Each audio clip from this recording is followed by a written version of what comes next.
My name is Pat Nelson, and I was 29 years old the day my family drove away with my plane ticket.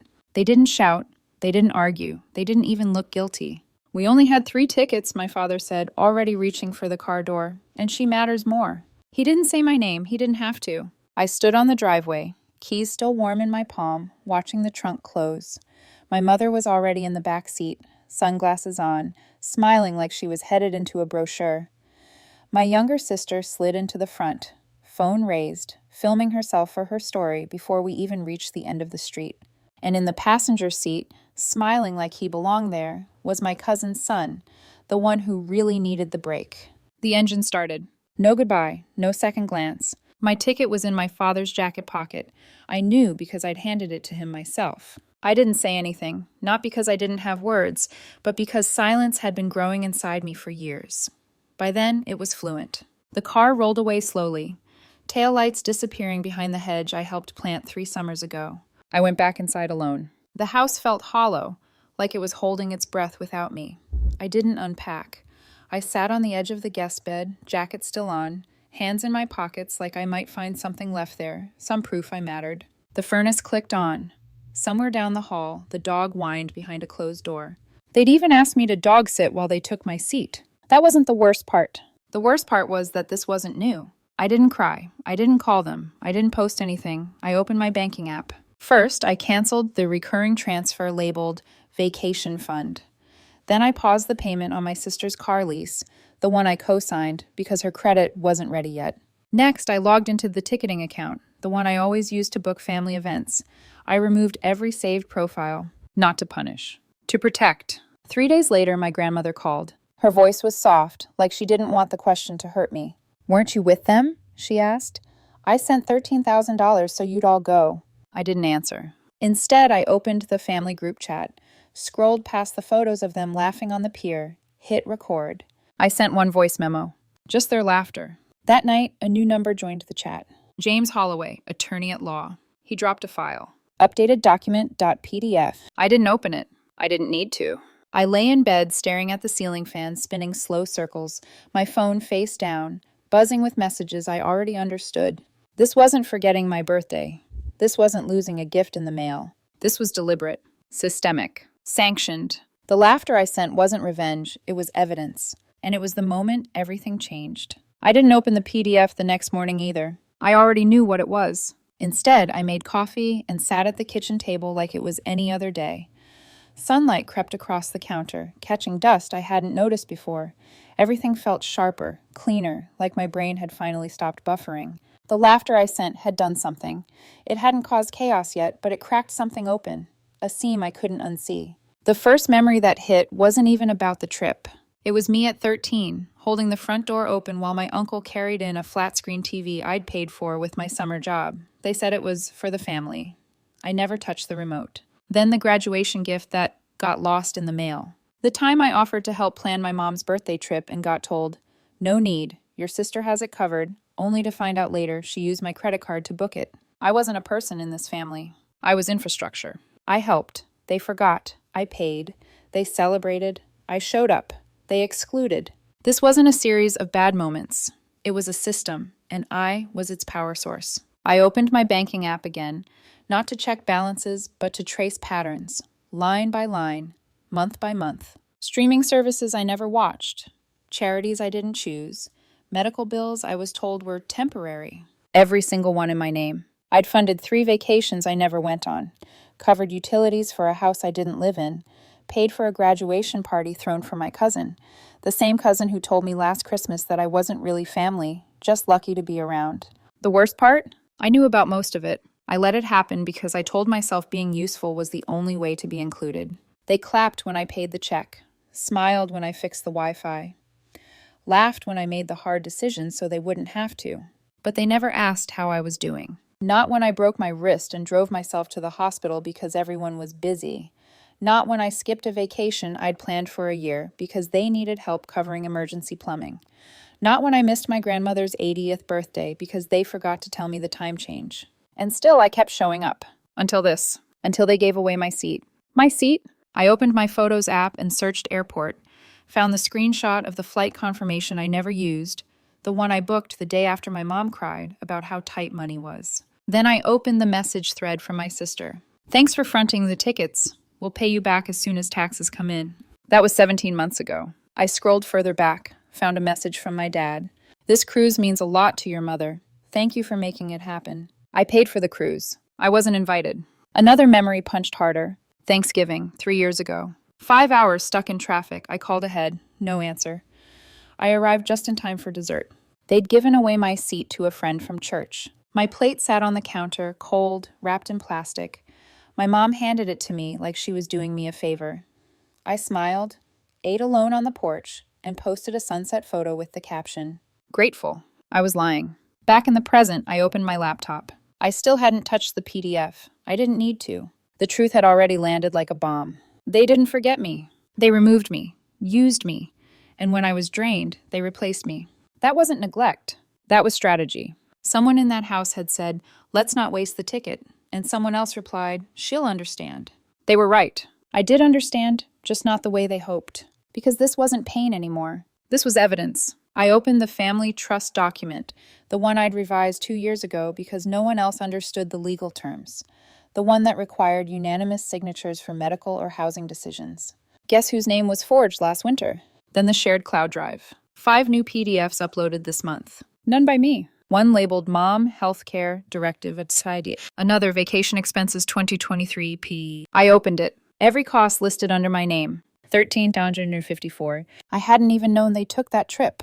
They called it a gift. They treated it like a tax. I closed the laptop and sat still. Not angry. Awake. This wasn't emotion. It was architecture. And for the first time, I could see every crack in the foundation. I didn't confront them. That's what they expected? Tears, accusations, long paragraphs in the group chat they could screenshot and twist later. I'd played that role before. The too sensitive one. The dramatic one. This time I stayed quiet. Not passive. Strategic. I logged back into the shared banking portal. 5 accounts were tied to my profile. 3 of them accessed daily by the same people who said I was overreacting when I asked questions. I removed myself as authorized payer. Set auto alerts. Triggered a full audit.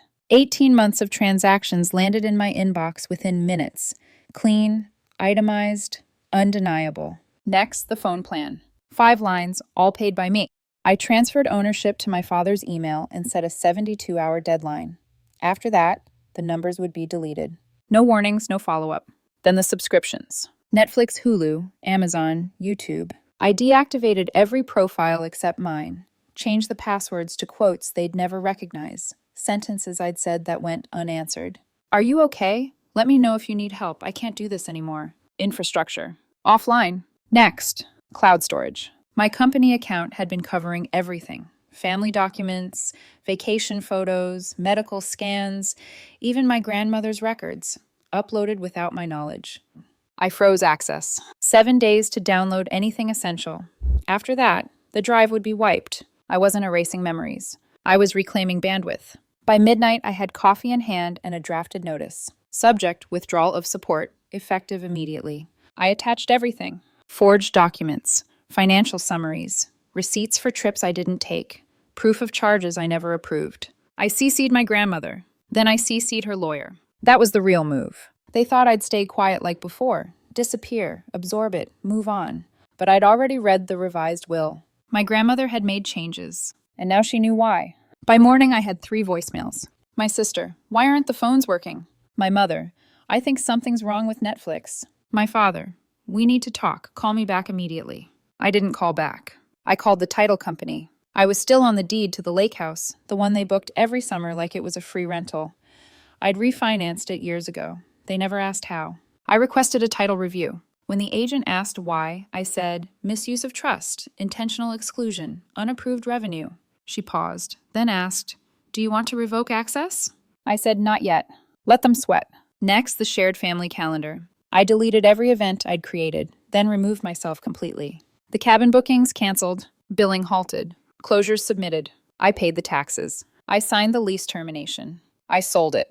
They'd find out when the keypad stopped working. I ran a digital audit next. Revoked access everywhere. Spotify, Kindle, Dropbox, even my grandmother's medical portal that had been edited without my knowledge. I sent one message to all linked devices. This service was maintained by someone you forgot. Then came the final move. My grandmother's healthcare directive, the one I'd digitized, the one that wasn't valid without my notarized signature. When they tried to edit it behind her back, I got an alert. I sent her the logs, the forged updates, and one screenshot from my sister's phone. Can't believe we pulled it off. She's so easy to cut out. Attached beneath it was a photo. My seat, the one they gave away. Silence followed. 12 hours of it.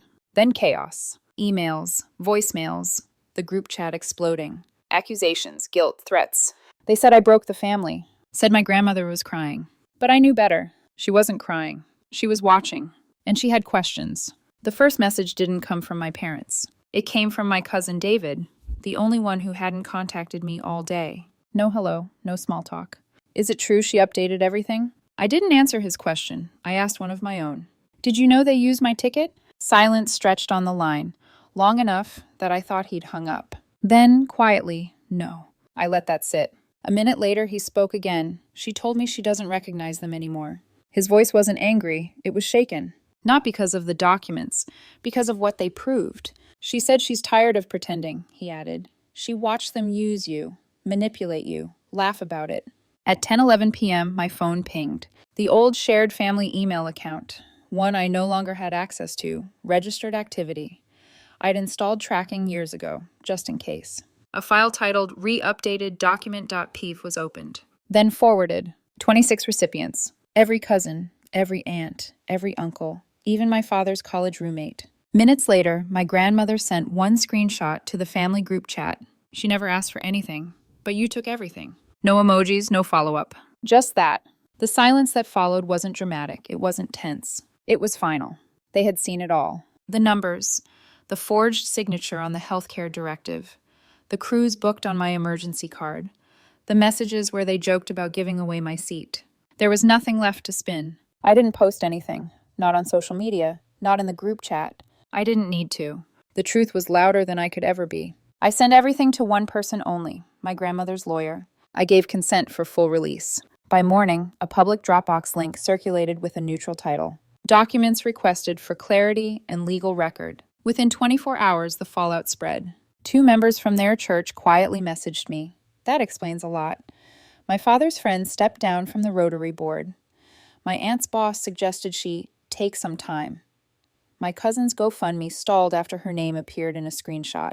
My sister's fiancé ended the engagement without a public explanation. My mother went silent until the subpoena landed. My grandmother initiated a full audit of the trust. Not revenge. Truth. Every dollar, every invoice, every withdrawal accounted for. The shift was immediate. No more you're being dramatic. No more are you sure. Now they saw what I saw. I hadn't just exited the narrative. I exposed the script. The one where I paid and they took. Where I stayed quiet and they erased me. That script was gone. Funds refunded. Lines deactivated. Properties sold. The proceeds went directly into my grandmother's care fund. The trust was frozen, pending audit, and I remained the cosigner. My name cleared, no longer borrowed in my absence. Final. But the real change wasn't legal. It was emotional. Because for the first time, they weren't asking me to fix anything. They had nothing left to take. 3 days passed before my grandmother called. Not to ask for forgiveness, not to smooth things over. Her voice was calm, steady, clear in a way I hadn't heard before. "I'm sorry I didn't see it sooner," she said, "but I see it now." She didn't cry. She didn't ask me to make peace. She said, "You were never the problem. You were the proof." That was it. No speech, no explanations, just truth, finally spoken aloud. After that, everything settled quickly. The audit moved forward. The trust remained frozen until completion. My name stayed on record, protected, no longer exploited. I updated the will one last time, not to exclude anyone out of spite, to set boundaries in ink. Protection clauses, oversight, accountability. No more quiet withdrawals, no more invisible signatures, no more assumptions built on my silence. I didn't reconcile with my parents. They never asked why I was hurt, only why I stopped paying. And that told me everything. My sister sent one message weeks later. I didn't think it would go this far. I didn't reply, because this far was exactly how far it always should have gone. One evening, I stood on my porch as the sky darkened into something soft and final. The air was cool, still. I wasn't angry. I wasn't proud. I was done. Done apologizing for boundaries. Done translating neglect into patience. done mistaking usefulness for love. They finally stopped pretending. And I finally stopped explaining why I walked away.